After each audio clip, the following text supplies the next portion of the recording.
serious business. All right. Welcome, everybody. We are going to call this meeting to order with a roll call. Trustee Constant. Here. Trustee Hall is here. Trustee Schutz. I'm here. Here. Okay. Do we have a motion to adopt or amend the agenda? I'll make a motion. I will second that. All right, motion and a second. All those in favor say aye. Aye. Anyone opposed?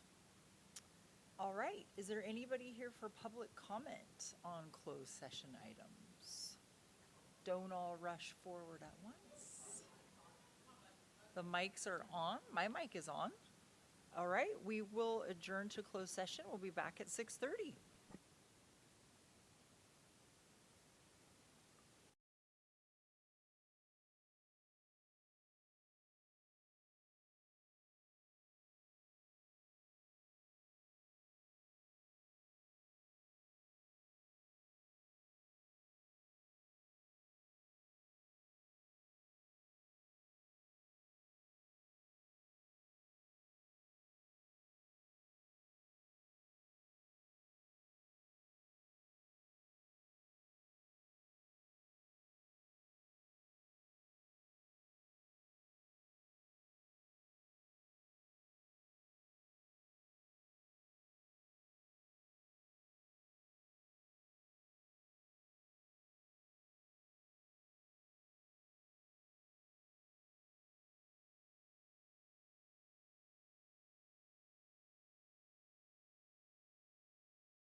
Okay.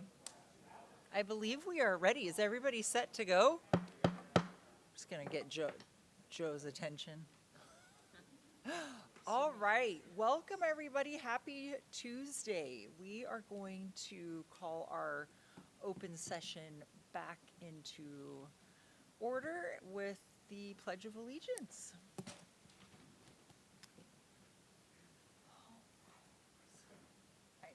I pledge allegiance to the flag of the United States of America and to the republic for which it stands, one nation, under God, indivisible, with liberty and justice for all. All right, so we have just a quick report and a bit of action from closed session. On item 2.1, the board voted to dismiss a probationary classified employee. On item 2.2, board approved a settlement agreement. And on item 2.3, case 042526, we need to take that to a vote. I'll make a motion to amend expulsion order for case 04-2526. All right, we have a motion and a second. All those in favor say aye. Aye. All right, motion carries 5-0, as were 2.1 and 2.2. Also, all motions were 5-0 votes. All right, moving on to item 3.3, I will go through our announcement of meeting protocols. The Board of Trustees encourages public participation during the meeting and requests civility and the use of courteous language. The board does not condone the use of profanity, vulgar language, gestures, or other inappropriate behaviors, or any threats directed towards any meeting participant.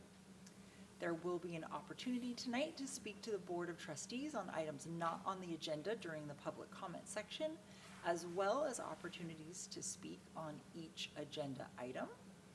In the interest of facilitating the conduct of the public's business, members of the public who wish to address the board during the meeting will have specific time limits as follows. If less than 10 people wish to speak, you will have 3 minutes. And if there are more than 10 of you, you will have 90 seconds.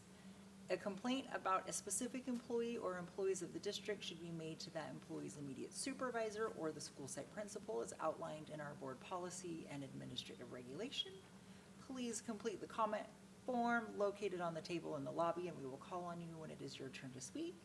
And the meeting is being audio, video recorded, and will be archived. And we are available for live streaming, for viewing only. Link to the live stream can be found at rjuhsd.us/livestream. All right, on to our board expectations, which our amazing student board members are going to tag team for us tonight down there. Take it away, guys.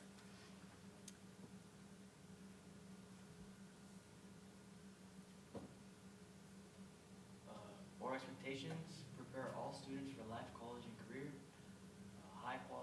Provide high-quality academic opportunities for all students and support student academic success.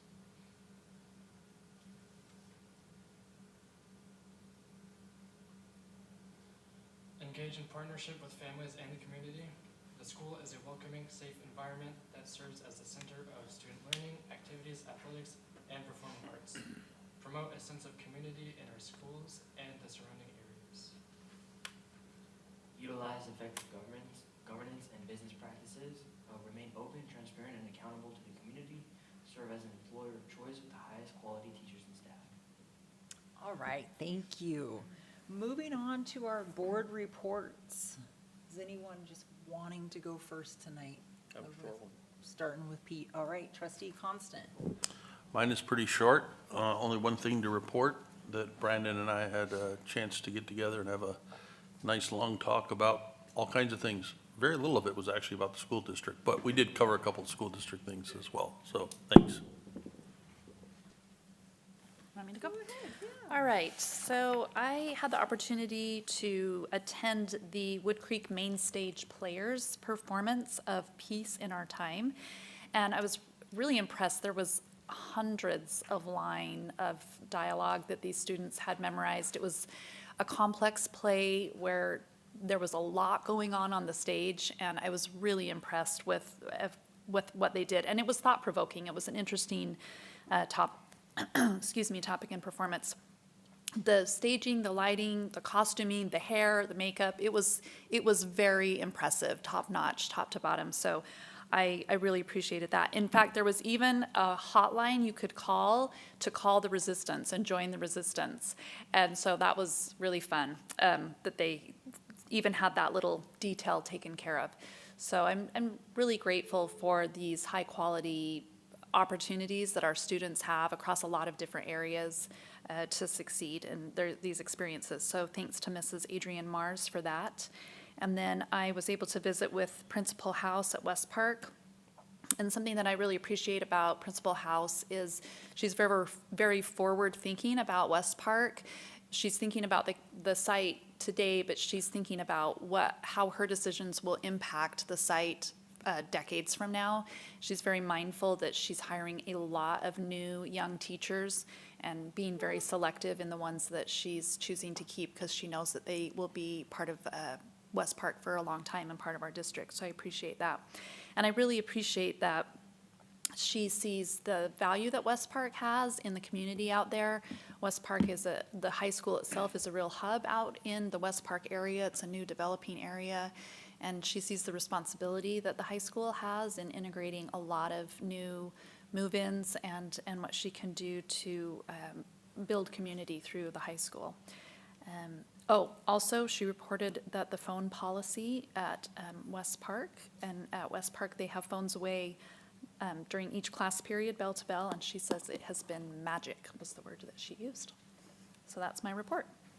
All right, thank you. Mine is also very quick. I have been gone. I was in Washington, D.C. all of last week, and while I was there, I did get to meet with some of our local education leaders.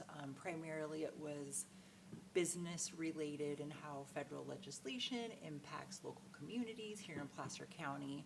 But again, our amazing DE programs came up and our partnerships with Sierra College, so that was very exciting. And then tomorrow I'll be at Placer Youth Commission, which again is county related, but Roseville Joint Union High School District students are appointed by the Board of Supervisors and get to weigh in on topics, everything from mental health and vaping and things that they might want to see policy-wide for counties that affect students. So I'm excited to go check that out, and that's about it for me. It's been a little busy. Hey, I will try to keep it short. For some reason, my schedule got packed by mostly 2. So I hit the Oakmont voter outreach, which I know you 2 did from our since our last meeting. I already forgot. I think Oh, between the that's 3 of true. us, we all We were letting you report on that. Yes. in our last- sounds good. I also attended the Grant-Based Student LCAP Forum, where I was just listening to students and their what they loved about our school and just a few suggestions, and I just really enjoyed that time. Then I went back to Oakmont for a second time to visit with Principal Boljon. Always enjoy his tours and chatting about just everything Oakmont. And I know we're going to get a phone policy update, but a little bit later. But I do appreciate how the Oakmont teachers proposed and ran the pilot last year for the current policy that we have. Made it out to West Park site visit and had a similar chat. Sounds like Tiffany, and I appreciate how it was just a great opportunity to hear how well they are managing the growth out there. We keep worrying about all the challenges, but they're rising up to the occasion, and it's a really positive place, sounds like. I made it over to the pizza taste testing to support one of our business CTE internship programs. I was told by our community partner, who's leading 2 of our grant-based students, that they had 45 people come by to give feedback. They were desperately hoping for 30. And she told me that they had a number of people from the district come, and she was so appreciative. So thank you for everyone that made it out there. That's just, I think she felt very supported by us because of that. And I also made it on Saturday over to Oakmont for the 3rd time. They were hosting, this past Saturday, they were hosting a WBA marching band competition.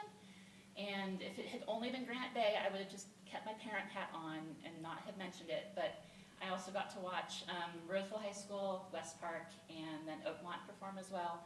Just fabulous. And I'm so, I know it is so much work for the students, and it's great that the district and really the parents put so much into those programs for our kids. And I will say, Becky House is not here. She has, but I'm going to say that currently Grant Bay is 2nd in the state. West Park is just nipping at their heels, a few points behind. But everyone is fabulous. So that's it for me. All right, thank you, Trustee Yeah, Schutz. and you got pizza too, so, right? Yeah. Well, bonus. Busy, a lot of activities as well. I was able to help out with the voter outreach over at West Park this time. Students, some really amazing questions they were asking, really critically thinking and really engaged. Thought that was a great experience. I spent the morning over there last week. Really fun event at Antelope High School, their first ever Pink Out. It was a breast cancer awareness event in partnership with the Sacramento County Sheriff's Department. So they had our new SRO there, and then other officers and representatives from the department. Students were out there with games and music during their lunch hour, so it was a great event that I think they'll repeat in the future, so that was a good one. Two invited me over to Oakmont to sit in and listen to LCAP student forum feedback. So basically sitting around listening to students, getting valuable feedback we need to help develop our LCAP. And I thought that was a really interesting, my first experience doing that. And then I didn't get a chance to attend, but I heard lots of good things about Pathways had a harvest festival this last Monday. They had donations and families of students contributed pumpkins, and they did 1 hour on the Adelante campus doing games and food and all kinds of stuff, and I heard it was a really successful event, so congrats to them, like all the kids taking a little break from the day and enjoying some kind of flashback to our youth, right? Doing some in middle school and stuff where you did more of that all the time, so that's it for me. All right, thank you. And then we have our student board representatives, Aditya, Nico, whichever would like to go first. Thank you. So this month at West Park, been a pretty busy month, pretty well month. Especially in our theater department, our athletics department. I'll get to that. But earlier this month, we had our college and career fair, and it was, I think it was like 75 plus colleges, and there was like 30 or 40 like careers outside of college that were there, all in our big gym. You had things like the Navy, the Air Force was there, or you had like the EMT Academy, and you had colleges like UC Berkeley that were there, their representatives, and so many other more. It was a really successful event. I know the college and career counselors at every school worked really, really hard on it. So I hope to see it just prosper for the next coming years. In our theater department, it's going amazing. Our play Trap completely sold out. Like they even added, I think it was 2 or 3 extra super late night shows at 10 p.m. and they sold out of everything in there is sold out. The play is going really well. The whole department should be really proud of themselves of how it's going. And, our athletics, I know that our flag football girls, I think they're seeded number 1 for the section playoffs, which is really cool in Division I section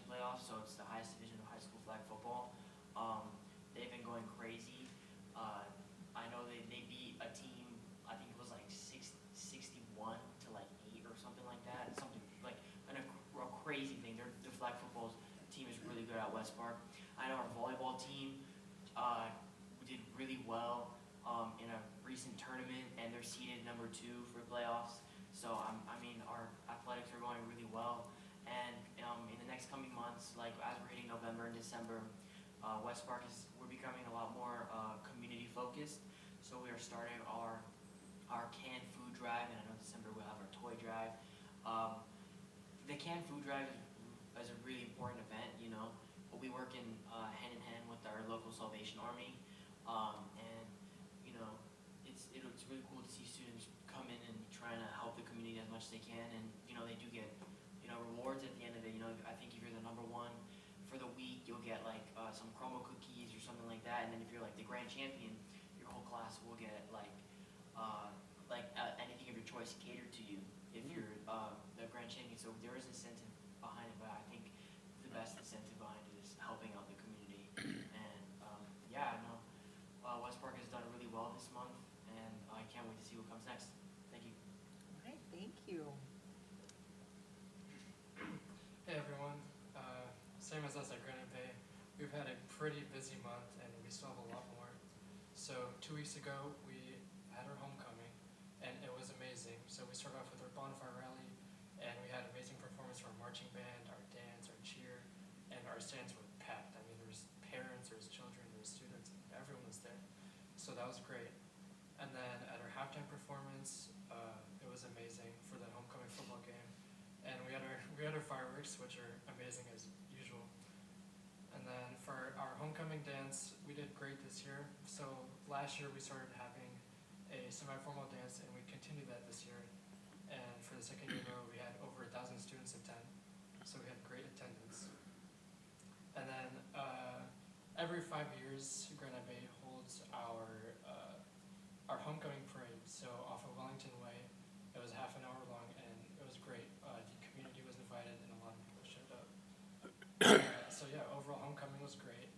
And then November 3rd through the 21st, we will be having our sock drive at our campus, and we have a goal of 1,500 pairs of socks, and then we'll be donating them to the local homeless shelters. And then to highlight our drama program, which they're doing great right now, they have their Peter Pan play, and they're selling a lot of tickets, and they have really good shows. So if you guys are interested, please show up. And yeah, that should be all. Thank you. All right, thank you. I love hearing about all the exciting things happening on those campuses. All right, item 4.4, our superintendent's report. All right, real quick, we had the opportunity, there was a team of us, I think 9 or 10 of us in Sacramento the past 2 days with the California High School Coalition, which is primarily made up of high school-only districts with a few K-12 unified folks in there. But it was a great experience. It was cabinet, extended cabinet, a few principals, really intriguing presentation on AI and how that's going, especially in its impact on education. But the most important part of the coalition is advocacy for high schools, primarily centered around the base funding from LCFF and the impact. When you break it down by instructional hours, high schools get the least amount of money, but yet we have the most things going on. And so it was really resurrected in the last few years to just provide advocacy through our legislative advocates and lobbyists to work the Capitol to try to increase funding for high schools based on all of the things we do. Based on some of the research, we, in terms of funding, need about 15 to 20% more based on what we offer and do before school, after school, so on and so forth. So just to give you another example, some of them can correct me if I'm wrong, but elementaries get $2,500 ADA per ADA for after school programs. Well, who does more after school than high schools? And there's zero funding for that. So again, it's an advocacy group for high schools to promote all the things high schools do to make sure our legislators know what's going on, especially with the state superintendent race coming. Our job is to make sure we get in the ears of all candidates that this is important. So that was it. All right, and moving on to committee reports. I don't believe we had any committees meet. And then 4.6, RSEA report. So I don't know if you know Scott Becker. He is our site rep from Granite Bay High School, an amazing AP Calc. He also gets all the top secret emails that are supposed to go to John Becker that accidentally get sent in. But we were just wondering about, we always just consider like we're both kind of like this when we're typing next to each other, like we got this big room, we could spread the chairs out. Anyways, thank you for having a chance to meet all of you, and it's been finally finished with Pete and I having our chance to meet, and the things we talked about shall not be mentioned anywhere. They were sometimes about school things, but I felt comfortable enough that I actually, as you may have noticed, decided to come back through the back way to your closed session. I just got lost back there. I was working in a little room and I came back in the corner, and I thought it actually opened up here. So I apologize for any of that.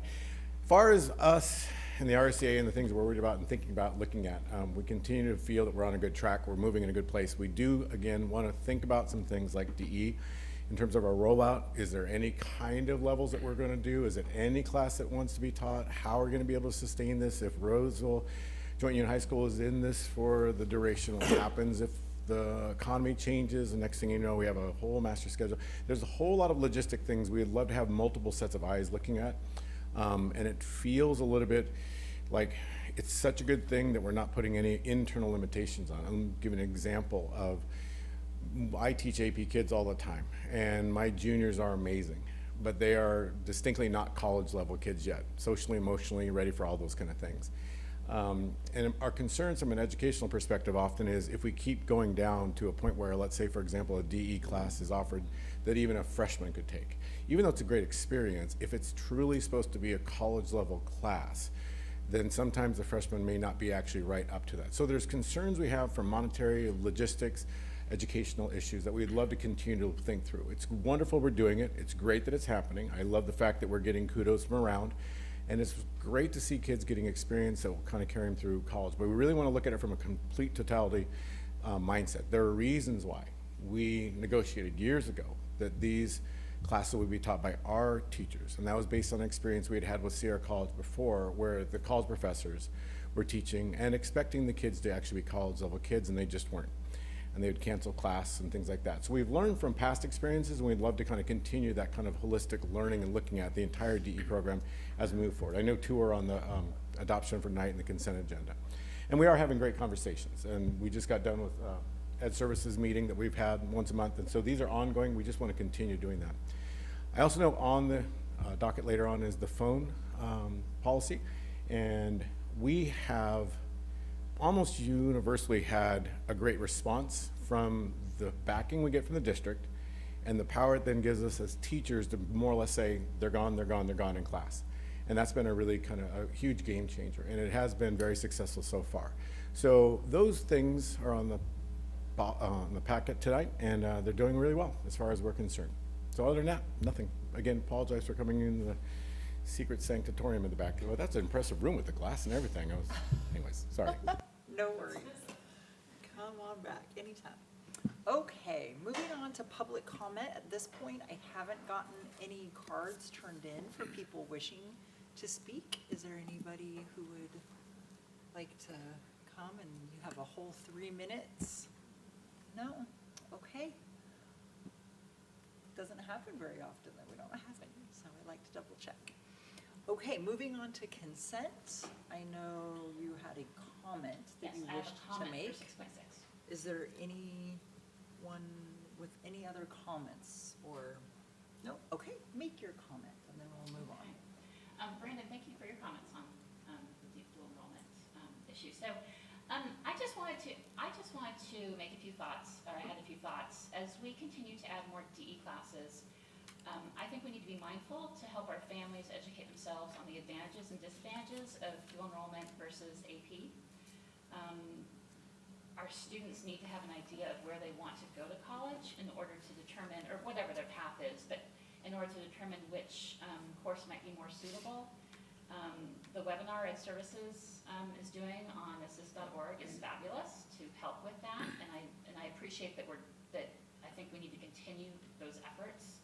I went through that site and I just took a look at the dual enrollment world history versus AP, and I I just want to make sure that our district is mindful that dual enrollment, world history, and I don't want to, I'll just stick to world history. Dual enrollment, world history, and AP world history are not equal at all California colleges. And I just want to make sure that we're careful to not only tell our kids that dual enrollment's the same thing as AP, but you don't have to take a test.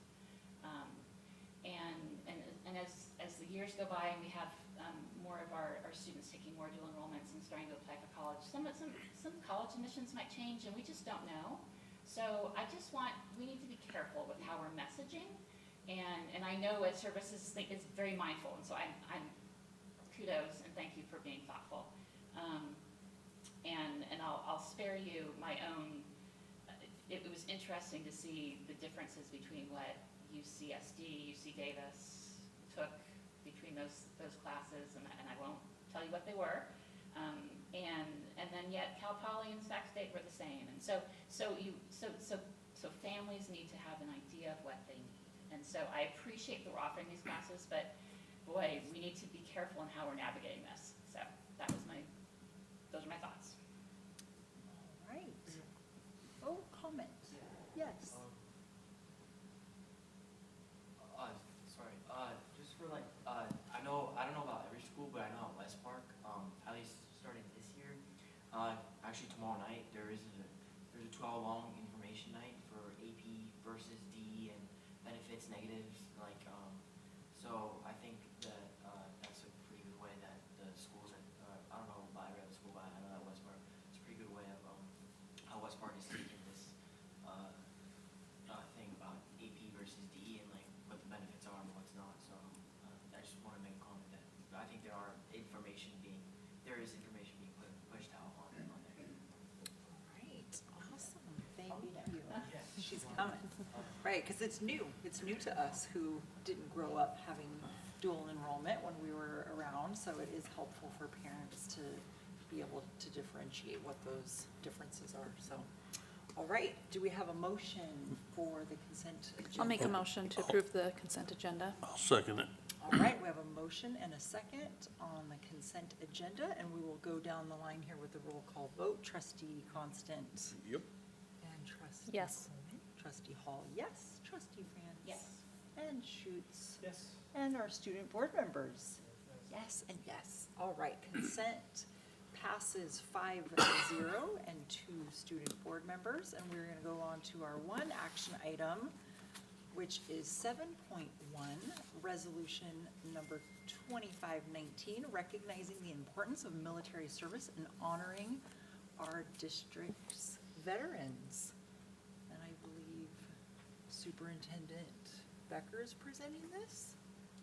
Yeah, this is just to approve resolution 2519, recognizing the importance. I have my microphone. So quiet. To approve resolution number 2519, recognizing the importance of military service to our country and to honor the veterans working for the Roseville Joint Union High School District. All right, perfect. And I know we have some comments, so you want to go down the row? However you'd Go down the row. Okay. Thank you. Well, I'm very glad that we're doing this, and I want to make sure everyone also sees Exhibit B, which is the list of our faculty and staff members who have served in the armed forces. And I think it's really important that we not only recognize the veterans that have served our country from coast to coast, but also those who have chosen education as their career post-military service. And I think they bring a lot of experience and just a lot of knowledge to their jobs. And it's great to see them continue their service to our community in a different manner. You know, several months ago, I asked if we could start down the path of adding some additional services and recognition of our military, not just those who serve, but the families of those who serve. And I'm very happy to have received an update from Mel about our efforts towards attaining Purple Star status with the state of California. I'll give a quick little summary of what it is, and then I'd like you to kind of share with everybody where we are in that process, because I think it's really great and exciting. Purple Star Schools is a designation awarded by the state that recognizes individual schools and school districts that provide a high level of service to military families. Oftentimes, military families have to move quickly, sometimes moving into a community, sometimes moving out of a community, and there's a lot of things happening at the same time. And oftentimes, when they're dealing with big organizations like school districts, it can be difficult to figure out what's the most efficient and best way to handle the transfer of their children from schools to schools and district to district. So with Purple Star Schools, there's a whole series of actions that individual schools and districts can take to make sure that we facilitate that to the greatest extent possible. If you're familiar with an ombudsman type of role, it essentially is an ombudsman type of role for schools where they have one single point of contact. We have all of our information for those families in one area. And I think I'll just hand it off to Mel to say whatever I forgot, but most importantly, to tell us about the great progress you've made in the last couple months. Yeah, no problem. So we decided to start off with running the numbers of our schools with the highest number of military students. And then I reached out to the principals and talked about the application for Purple Star. It is due towards the end of this month. We currently have 4 schools who are going to apply.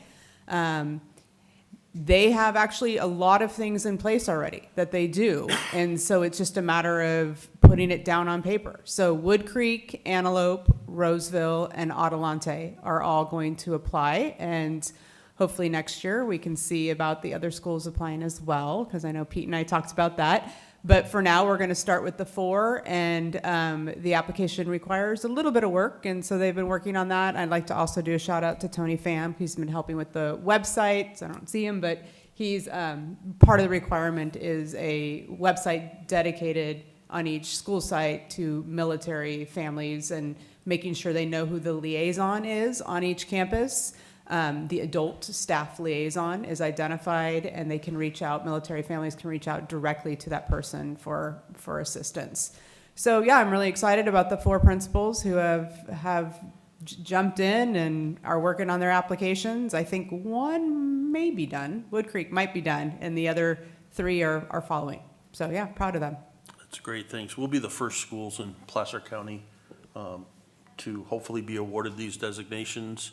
And my own personal goal is for us to kind of test the waters this year and then to challenge all the schools in the county, because there's not one county yet in the entire state that has every school participating. And I think we in Placer County have an opportunity to do that. So thank you again for doing that for the military families. Thank you for all of our staff members who have served our country in the military. Thank you. Had some comments Yes, as well. thank you. Mel, sorry, what were those 4 schools again? I was writing them down, I only got 3. Wood No Creek? problem, I think I was quick. Wood Creek, Antelope, Roseville, and Adelante. Okay, thanks. Okay, well, I just, thank you. I am really happy for this resolution. I feel that what we do up here on the dais needs to relate directly to education, and I believe that the freedoms of our country absolutely do that. And so I'm happy to support this resolution tonight. My oldest son serves in the Army. He's in the Army right now. He is a graduate of the Military Academy at West Point, and he is currently a pilot for the Army. And we are exceedingly proud of the work that he does for our country and how he represents our family. Last month, 4 members of my son's unit perished in a training accident, and that has been something that has really hit us deeply, not only him, but our family, as he lost some very close friends that he had worked with, and as he has seen their families navigate the loss of their fathers and their sister and brothers. So this resolution tonight is particularly personal to me because of that. Thomas Paine wrote in one of his 1776 essays under the American crisis, "The summer soldier and the sunshine patriot will, in this crisis shrink from the service of their country. But he that stands it now deserves the love and thanks of man and woman. And then he went on to say that what we obtain too cheap, we esteem too lightly. Heaven knows how to put a proper price upon its goods, and it would be strange indeed if so celestial an article as freedom should not be highly rated. So I just am happy to take this opportunity to say that I feel that our freedom has not been cheaply obtained, and I feel that this is an important resolution and honor that we give to our military and our families, our staff and families who serve in the military and are working with us now. Thank you. All right, thank you for sharing.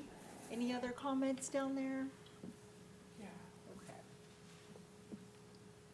Turn on my microphone. So I also, really appreciate the message, the recognition we're giving to our staff and veterans, and then recognizing that this is another avenue for some of our students that may want to go, and how important it is for those who want to serve. My dad was a World War II veteran. I brought his license plate, his personalized plate, was rolling W's, and he was in the European campaign. They marched across France, Austria, liberated along the way, and one of my fondest memories is being able to go back with him and try and retrace steps of that journey. And without the services down there, we wouldn't be where we are today, and I think that continues to be the case. So all the respect in the world to all of our veterans and those who have served, and every time I say thank you for your service, because we really appreciate it, because you're doing something that a lot of us couldn't do. So that's just my message for today. All right. I just want to thank Tiffany and Bill for your words, and I appreciate the service for all of our community and our teachers. And thank you. Yeah, thanks for sharing. That was, I didn't know that about your son's unit, so I'm sorry to hear that. And thanks for sharing about did you say your dad? Yeah, my dad, and actually I Okay. neglected to mention one of my half brothers was in the Air Force as well, so Okay. a couple of the armed forces. Okay, well, thanks for sharing that, you guys. And I'm worried that I'm gonna mess up the date, but I know that Roseville High School has their veterans event and pancake breakfast, and I wanna say it's Friday, November 7th. But Mrs. Sarin isn't here. So does that sound right?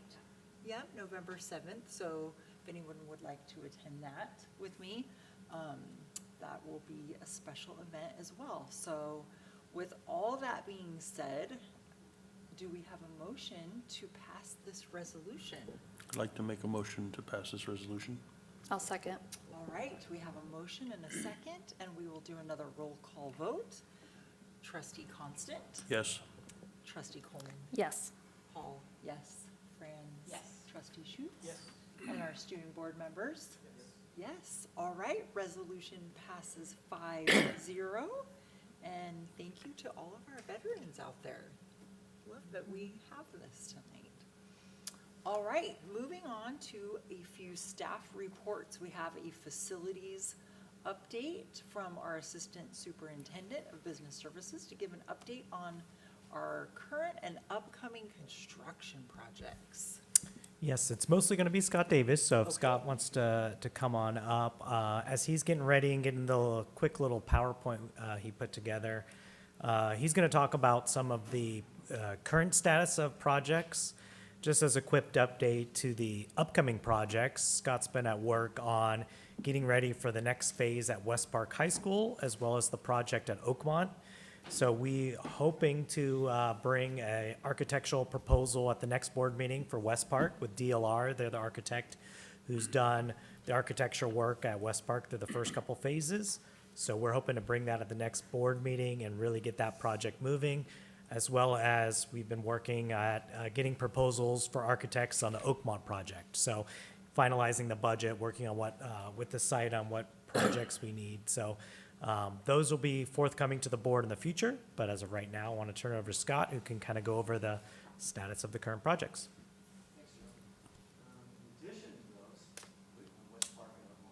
Is your mic on?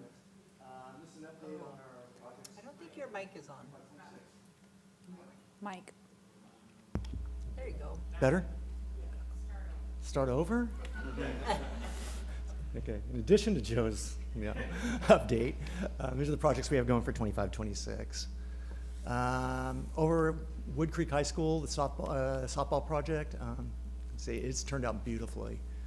We hydroseeded it last month, and we'll have our first mowing either this week or next week, and it will be ready for the next softball season. And like I said, it's turned out spectacular. Over at Roseville High School, tennis courts, we're down to punch list items.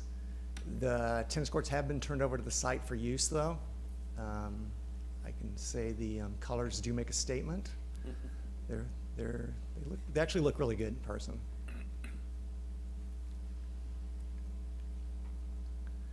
Over the aquatics complex, the building up on the above on the top, that is the maintenance building, maintenance operations building. Building to the left is the equipment room for the pool. Anticipate turning this over to the site for use about March of 2026. And I know maintenance is as excited as the swimmers for this, as they're working out of a closet right now.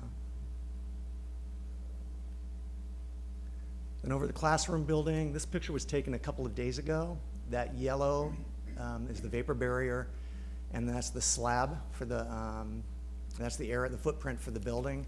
That is now actually concrete. It was poured today, and actually they're probably still finishing it. And we plan on going vertical with that building starting about December. We've done a substantial amount of underground work, relocating utilities. It's been just a great deal of work going to this point to get to here. Plan on having the building and the site work completed for about 14 months from now in December, as we plan on turning this over to the site. Also, the road, what's exciting about that is we have our hopefully our final meeting on that this coming Monday. We've got a community meeting. It's one of the requirements for the city, and once if we don't have too many concerns on that side, it should go to city council after that and hopefully become our street. And with that, once we do the site work, it'll look like a continuous site. The street, you won't see the street, it'll all be flat work. It'll look really good. So that's actually very exciting. It's been trying to get that street for longer than I've been here, for over 20 years. The green between the 400, 500 that you can see, and 500 and 600, that's synthetic turf. It used to look like right there to the left. Every winter it flooded.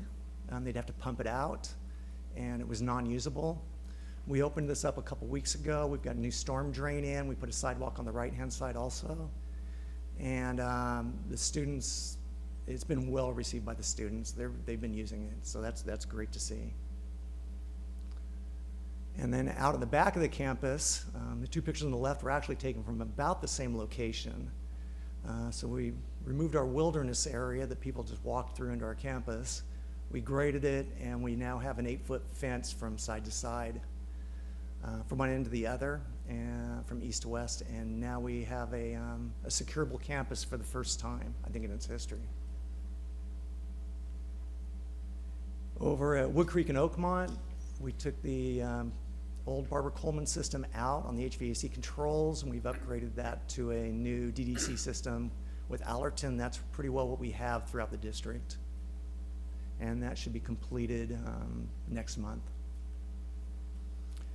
Over at Granite Bay High School, our special education bathroom project, the plans are near complete. We'll submit it to DSA next month, and should come out of DSA in time for us to bid it by March or April of 26, and providing it's approved to proceed. Construction will start in the summer and complete in the fall. Probably won't complete it during summer. It'll probably run into the school year, but the most disruptive work should be complete before school starts. And that's the completion of the update. Any questions? Questions? Yeah, I do.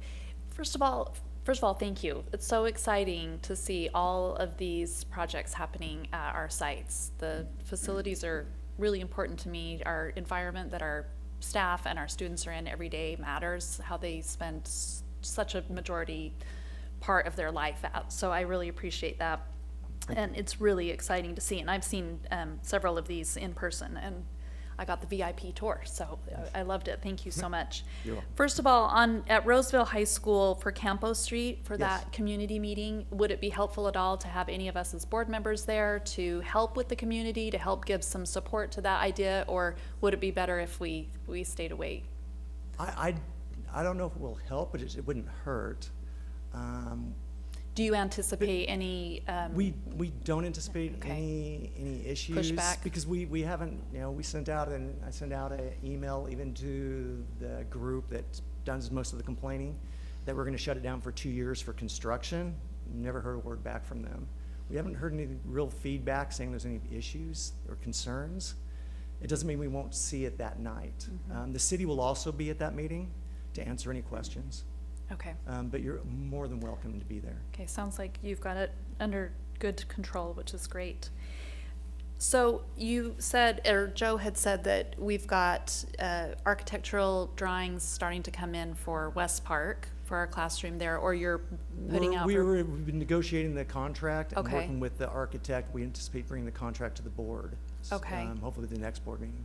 And then when are we thinking that we're going to be starting on that West Park building? West Park, you mean construction or design? Both? Okay, for design, we will try to go into design basically about the time we get board approval. We want to be into DSA about this time next year. DSA means? Division State Architect. Okay, so that's... So that's next- that's the approving authority of the This time plans. next year, you're hoping to have the plans approved? Into them to approve. Okay. Our goal is to try to have construction complete, occupy, August of 28, Okay. 27, 28. And then tell me where we're at for Oakmont High School and our projects there. What do you see as the timing on that, and our With projects? completion of West Park, getting the architect on board, then we'll have the RFP out for architects. We're gonna submit it to just a few design firms that are in our architectural pool. So they've already been pre-approved, and that should turn around pretty quick. Hopefully bring it to the board January-ish, about then. We've had to work through a few issues up to this point. Want to make sure we know approximately what our budget is. It's important to know the budget, that way, if they design, if we tell them one thing and then if we tell them $100 million and we only have 80 million, well, then we were stuck with paying them to redesign design the building. If we're realistic about it and they're like 10% over or so, they can redesign at their cost. So are you saying there's some questions with the budget for the Oakmont No, just we're establishing the project? budget. Okay, for establishing the budget. Yes. And then you're saying in January of '26, you're hoping to submit that to Submit the... January, February, submit to this board for Okay. approval for a design firm. And remind me what you think the timing is for the Oakmont project to start. I mean, what you're hoping, for instance, for West Park, you're looking at an August 28 completion. What's the goal for Oakmont? For West Park, it's gonna go a little quicker on that's for the classroom building, not the Performing Arts Theater. Oh, okay. For West Park, it's a little quicker because we're gonna have basically a reuse with tweaks, so we can get through the design phase much quicker on that building. For Oakmont, it'll be starting from blank piece of paper, so it's gonna take a little longer, usually about 18 months approximately for completion of design.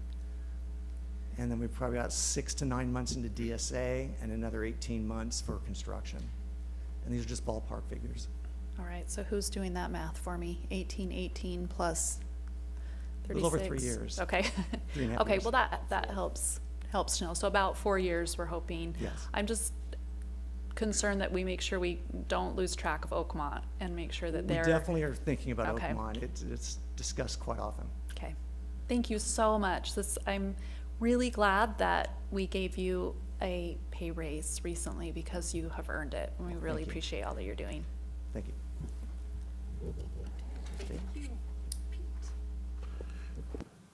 So Joe, I know we have a facilities committee. How much of this has gone or will be going to that? Because I know we set up committees so that we can get the bulk of the work done there so that the board can go through the approvals. What's the status of that? Yes, as we move forward and really, Scott and I have been working with this, trying to determine, get that budget finalized. That's when we'll bring that to the facility committee of what we're thinking as far as our proposed budget for these projects, what we're looking at as far as timeline and projects. And so I anticipate that, and we want to get our architect on board so we can talk with our architect to get their opinions and thoughts on what's realistic for what we want to do. So hopefully early next year. Great, thanks. As you know, I'm a big fan of the committees, and I think the bulk of the work on these items that are under committee jurisdiction should be done at the committees so that we can be as efficient as we can. So I appreciate that.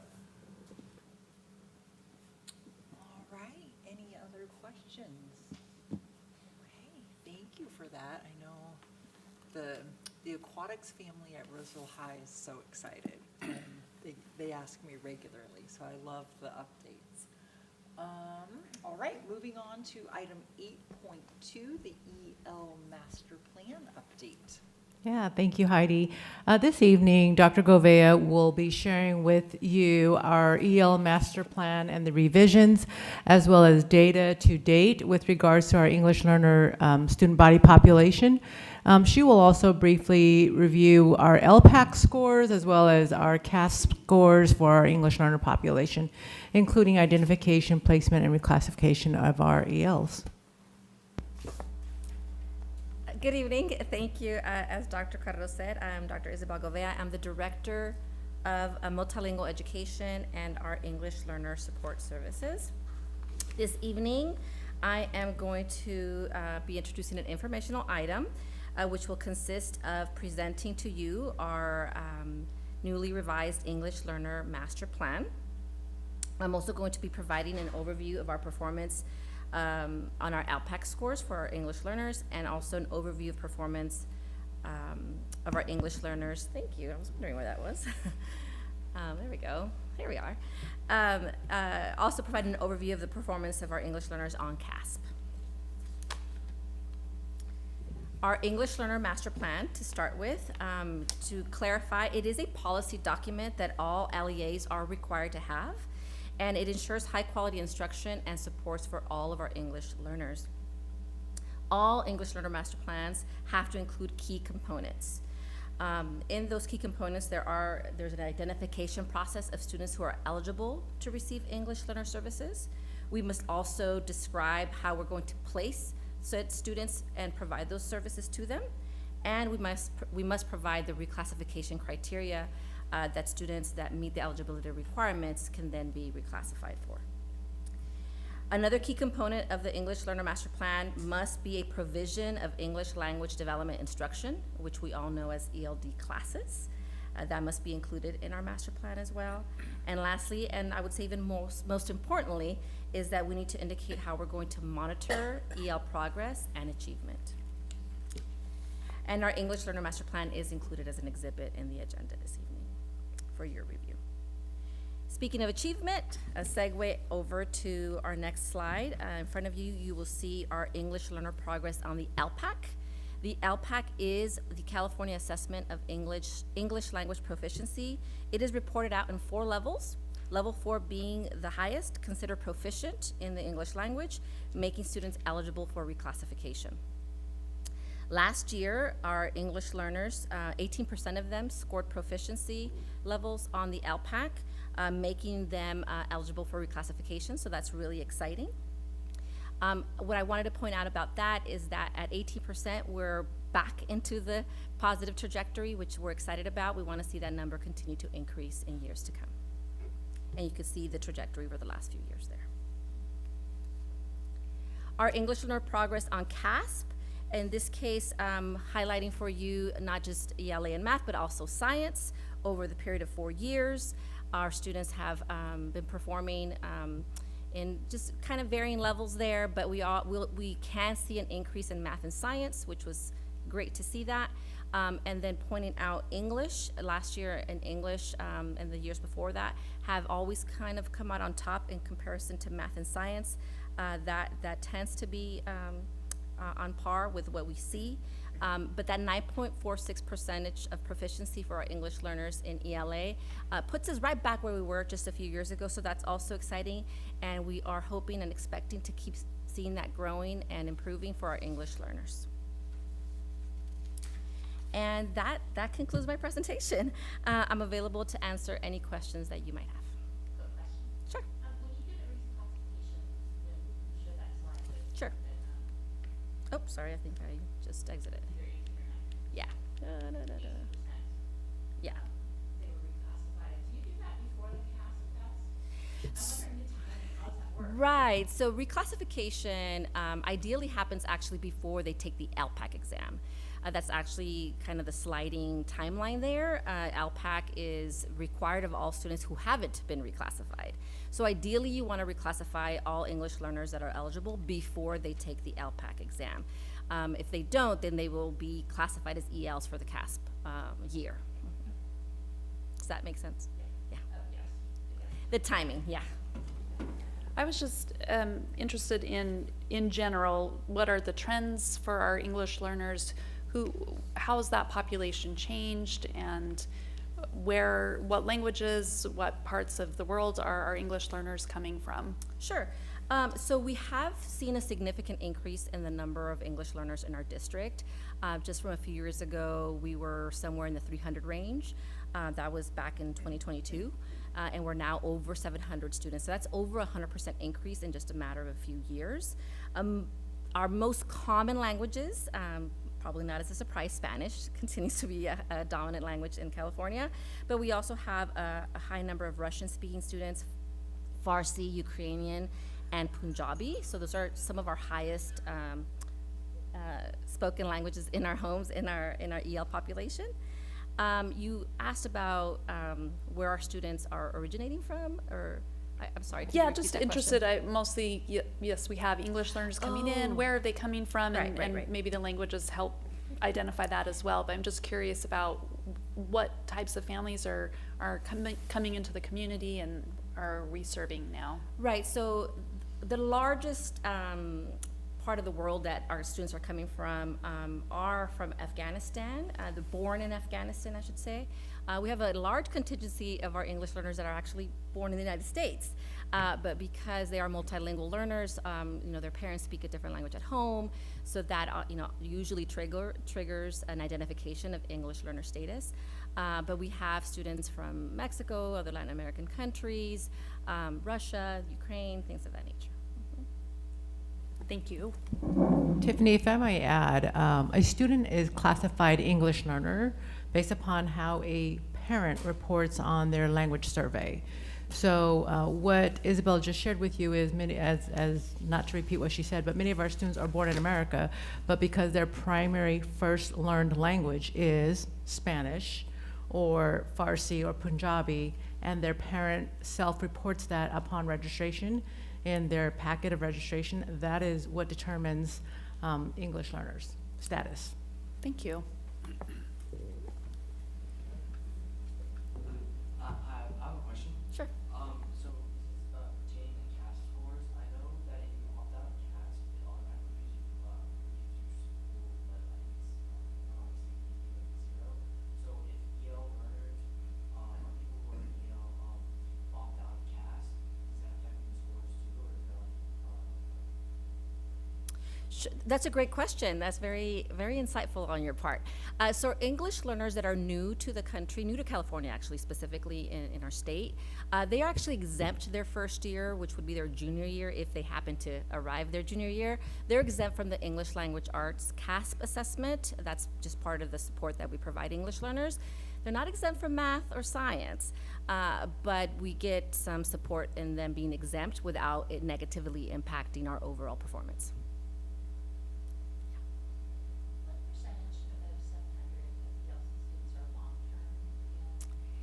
I would say that there's about, I can't do the math that quickly in my head, but last time I checked, we had about 240, 250 LTELs of the 700. So it's quite a bit, yes. It's about 35–40%. That combined with another group of students that are at risk of becoming LTELs, they actually make up the majority of our English learners. So because we receive, I assume, EL students from our feeder districts. Correct. Are most of those long-term learners coming from our feeder districts? Do they end up becoming I'm just curious. I think I read it. They have to be EL students for about 6 years. 6 years, yes. Per ed code, 6 years plus makes them identified as LTEL, long-term English learners. So, yeah, I mean, the great majority come from our feeder schools. They don't become LTELs if they came to high school for the first time, because we only have 4 years in our system.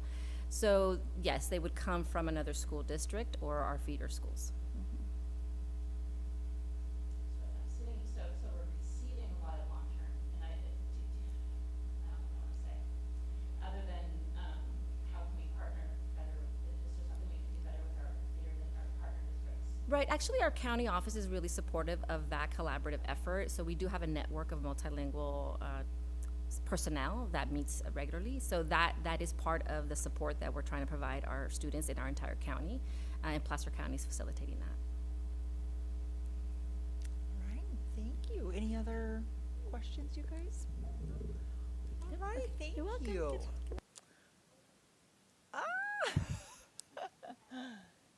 All right, moving on to our final information item, 8.3, implementation of board policy 5131.8, our mobile communication device update. Heidi, before we get started, can I ask you a question? You may. Several months ago, or several meetings ago, the board passed this policy, and the board gave clear direction and voted on it and had a clear majority direction to have this policy monitored, to bring it back at the end of the school year for an update, and to provide updates through the weekly update if there were any interim updates. In that time, many of us have made it out to schools and got individual updates on things are going. So I'm struggling to understand how we're having this discussion now, when we're less than 3 months into implementation, when the board gave clear direction and voted on it, on when we wanted to come back. And that's a little frustrating to me to see it on the agenda prematurely. So I don't know if the superintendent wants to answer that, or staff, but I just think it's important when the board gives direction that our direction is followed. I can perhaps add to that as well. Well, I'd like to hear from them first, because we gave direction to them, and they have it on the agenda, so that's what I'd like to hear. Yeah, so Trustee Coleman reached out to our president here and asked to have an update on how things are going with the policy. And so then I reached out to Mel to kind of put together just something brief to update the board on how things are going. And just, again, a short information item, just to make sure everybody's on the same page. We're transparent that, you know, how it's being implemented at this point. So I don't know, Mel, you want to add And we had anything? also agreed at that meeting that we would get an update in the fall. We had clearly talked about that at the meeting, that we would revisit it at the end of the school year, but that we would get an update in the fall. So I asked for that update. Yeah, I'm pretty sure it was an update at the end of the school year and updates via, in fact, I remember being told that the updates would be in the weekly updates. I get frustrated when, because we can keep having the same discussions over and over and over again.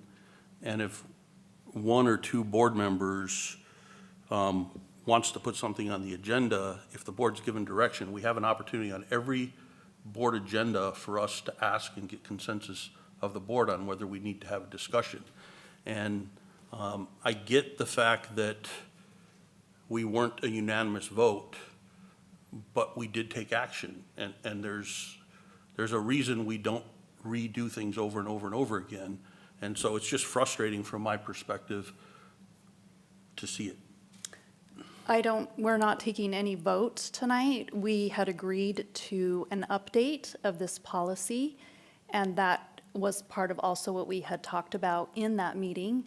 And so I asked for an update to that policy, and I don't understand why it would be a problem to have that update to hear about a policy that we've asked to be implemented. I understand that you're saying it's because you didn't feel that we'd get an update until the end of the school year. I understood that meeting differently. I had understood we'd be getting some progress reports during the year, and then we would come back to the full policy at the end of the year. Well, I think we were clear on direction. I even asked staff what their interpretation of the direction was when I saw it pop up on the agenda. And we can go back and look at the minutes or whatever, but it's barely been, we've only been in school less than 90 days or about 3 months. And it takes a while for things to get in and get settled and get students acclimated to it. So I just don't think it's appropriate. That's why we have a Horizon report. If we want to add stuff on, we have a discussion. I have mentioned it as we've talked about the Horizon report. I've said at our meetings that I would like an update on the board policy as we had talked about in that June meeting. So I have mentioned that.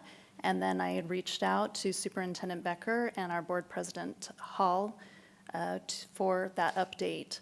So I can see that it's something you're frustrated about. I'm not sure if it's because it's that specific policy, or I'm not understanding for sure why it is so frustrating for you when I've just asked for a simple update.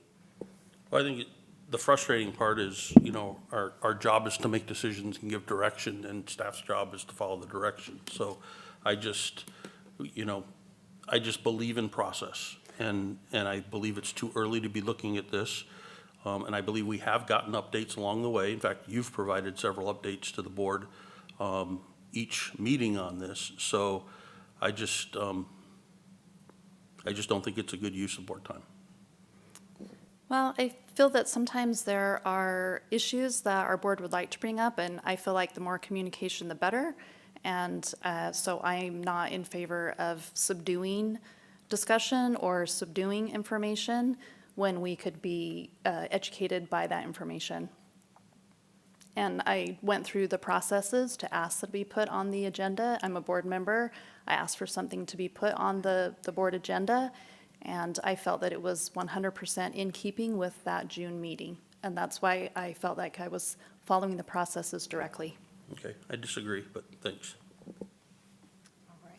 Well, we will work to develop more clarity after tonight's update, because it seems like there is not clarity. So, Dr. Dobson, do you want to Okay. update us, and then Yeah. we'll be more clear. I will add to updates that have been sent. I have checked in probably the first month of school with all the principals and provided that update. They all said it was going well. So just so everybody is familiar, we're talking about Board Policy 5131.8 and Assembly Bill 3216, which required the board to come up with a policy prior to July 1, 2026, which we had a policy in place. But we needed to make sure that we were all following it. So last year, we had about half of our schools pilot, implement, make sure we were following the current board policy. And then the remaining of our schools and principals agreed that at the beginning of this year, in August, the policy would be implemented. And so all of our schools would be operating under the board policy. So we are there. All of our schools have implemented this policy. At this point now, we're just looking at fidelity of implementation, and I have a few things that I can share. And then, I'm not sure, Brandon, if you wanted to share more, were you able to do? Okay, and then I've asked our students if they wanted to share their perspective of the policy as well. So, I reached out to principals again, and I did receive some information specifically to Antelope. And Lindsay at Antelope had a survey that she gave to her teachers. So there were 62 teachers that conducted this survey. And of the 62 teachers, 56, so that's 90%, rated themselves as following the current policy with high fidelity. So 90% of the Antelope teachers feel like they have implemented and are following that policy. So again, we're really 3 months in, 4 months in here, looking at how can we make sure we've implemented, but now following it with fidelity. So she said of the 56 teachers who are following the policy with high fidelity, 4 of them said that they are still needing to remind students to put phones away several times a week. And so I have a little bit of discipline data that I can share with you as well. But through their admin walkthroughs at Antelope, and several of you guys have mentioned, as well as Mr. Becker and Tu, on your instructional walkthroughs that you've seen, a lot of instruction that did not contain cell phones, that kids are putting the cell phones away. So 85% of the time that they are walking through classrooms, they are seeing that the teachers have a clear place for students to put their phones away, which is usually in their backpacks, which is what we suggest, and that their phones are not out during class time. And then furthermore, she shared that of her English, math, science, health, world language, and visual art classes, they are 100% fidelity to the policy.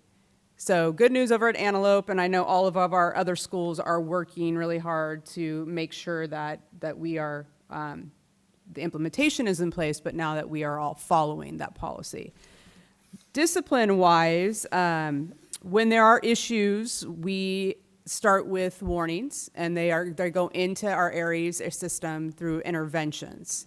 And consequences or discipline are not actually carried out until there's several warnings have been issued. And so when I pull data looking at consequences, that means the student has received multiple warnings. So at this point, we have 169 students who have received consequences, and 52 students are represented in those 169 incidents. I think I misspoke. It's 169 incidents with 52 students representing those 169 incidents.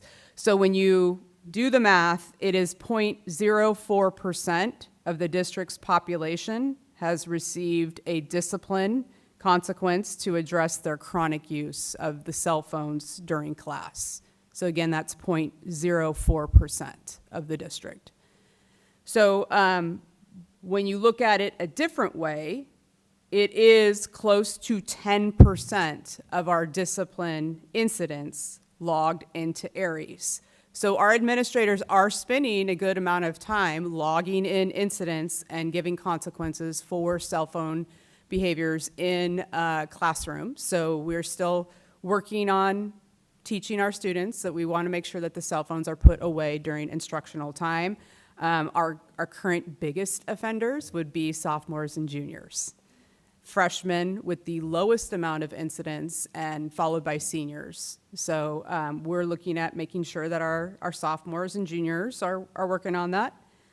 So again, takes time for everybody to understand the policy, make sure our teachers are implementing with high fidelity, our students are understanding that we'll give you warnings, but ultimately there are going to be some consequences with discipline.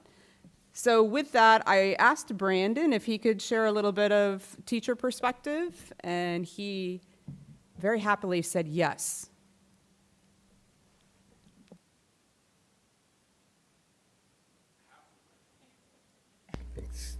Adverb that, anyways, this has been obviously an ongoing problem for years and years and years, and I think it's a matter of allowing it some time to play out and get used to, and kind of teach students over time that this is just the new expectation, because it wasn't really a new expectation for a long time.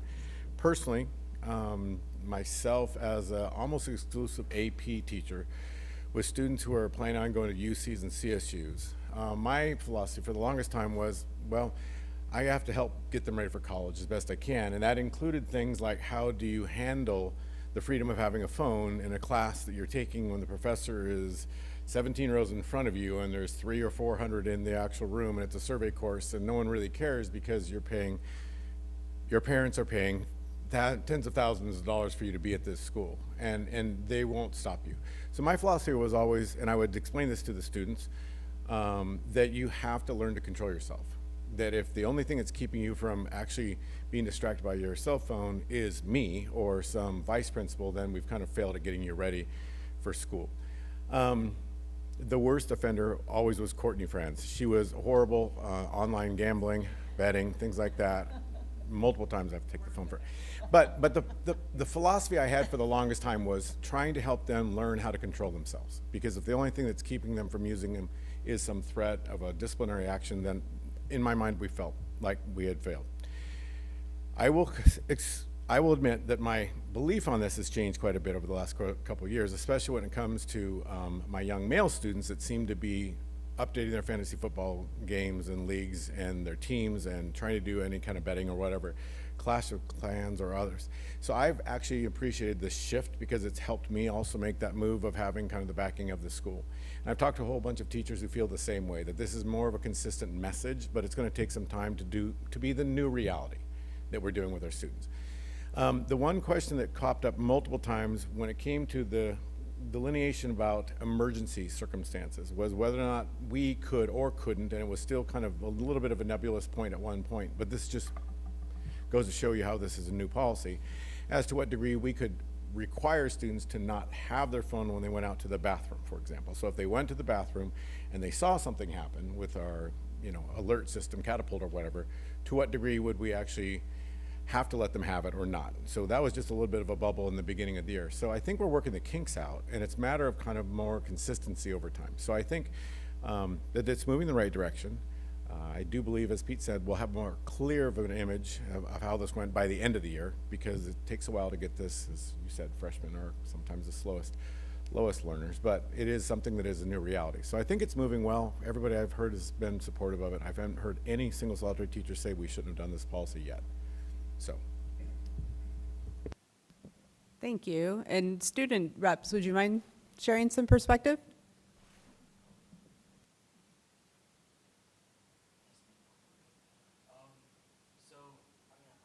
I'm looking at the policy right now, and it's not really any different than what we had at West Park either way.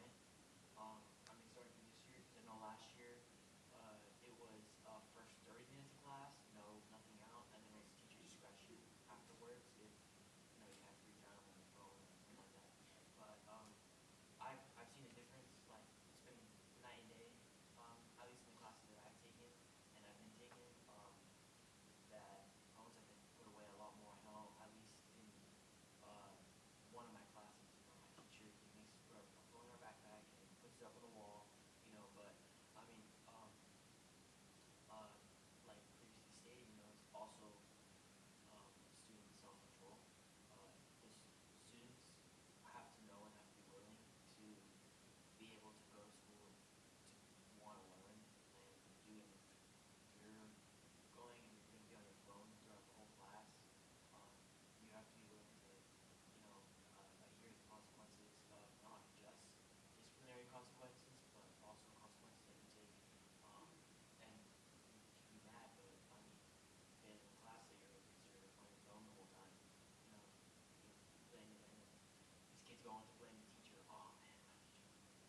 Thanks, guys. Thank you. I'll take any questions if you have any. I just, one thing, I actually appreciate the update, hearing how it's going, because we're out at sites and sometimes we're hear from students making comments, some like it, some don't. But I was at Oakmont, on site council and where they were piloting the program, and even then, we were getting a lot of positive feedback from the students who were on the council and we have reports from the teachers too, so I'm glad to see it's carrying on, throughout and sounds like it's overall positive, so good. I just really appreciate the report. I have heard overwhelmingly positive responses, and it's really exciting to me to hear words like it's made a night and day difference, it's been amazing, it's been a game changer, it's been magic. Those are the kinds of, those are gold nuggets, right, in our policy when we've made a policy that's made such a difference to the business that we're in, which is educating our students. So I really appreciate the update on that, and I hope that we keep up this momentum to make sure that well, first of all, I really thank the teachers and the staff for being consistent, putting the effort, because this is one of those areas that commitment and consistency across the campus is really what makes it work. And I've seen that at all of the campuses that I've gone to, and I really, really appreciate their commitment to that. And I just hope that we keep that great momentum going in supporting our students, making sure that we're giving them the best opportunities. So thank you so much for all you've done so far, and thank you so much for the update. I appreciate it. All right. Trustee Constant, I thought you didn't want to talk about it. Well, just one last comment, because, Just messing with you. no, well, I'm just going to stay on my same horse. I went back and looked at the minutes, and the minutes are very clear. The motion was to approve the policy with the commitment to assess in 6 months to a year. Very clear.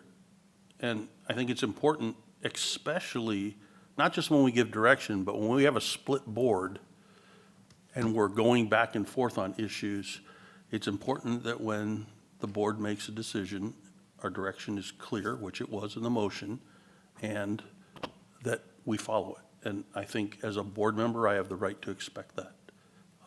And the motion was clear. You made the motion. I seconded the motion.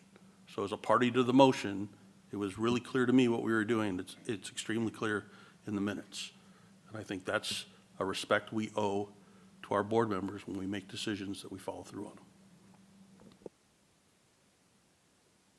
Well, fair enough. To be transparent too, when I got your email, I was in the airport, read it real quick, and just like, I'll forward this to Superintendent Becker. And so I didn't research any of that, Pete, or remember what we had said, if it was 3 months or 6 months or the end of the year. I just was like, sure, let's get an update, and didn't do my due diligence to look into the timeline.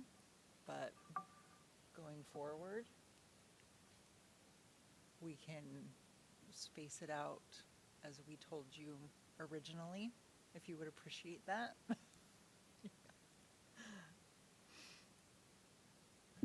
Yeah, I'll just kind of close it with, I just chalk it up as success. Our teachers have, they come up to me to tell me about it. And so they're doing really well. But anytime you get 12,000 teenagers to play along nicely, I would say that's, something's going right with the policy. So again, it's commend our students, our teachers, and our admin, and all those others who are involved in this. Rarely do you implement any policy that has that kind of implementation rate so soon. And so I just look at it as sharing a success, and we'll keep doing it. All right, very good. Thanks for giving us your feedback. I know my kids they've barely noticed it. I think at Roseville High, they were already kind of no phones during class time. And so they were like, in their exact words, "Yeah, Mom, it's chill. People don't have their phones out." So I think that means it's going well. So anyway, okay. Are we, what did you say? Yeah, it was pretty good, right? Spot on. Okay. 8.4, any additional staff comments? Yes. I'll make a quick comment. This was in our Friday update, but really wanted to make sure our public and anybody watching is aware. I want to congratulate Ms. Kalina Moore, Antelope High School CTE teacher, for being named only one of 15 in the entire United States as Project Lead the Way Outstanding PLTW Biomedical Science Teacher of the Year for 2025-26. Congratulations to Kalina, Antelope High School, and all of Roseville Joint Union High School District for really leading the way in one of our critical CTE pathways. So congratulations to Kalina if you're listening. Awesome.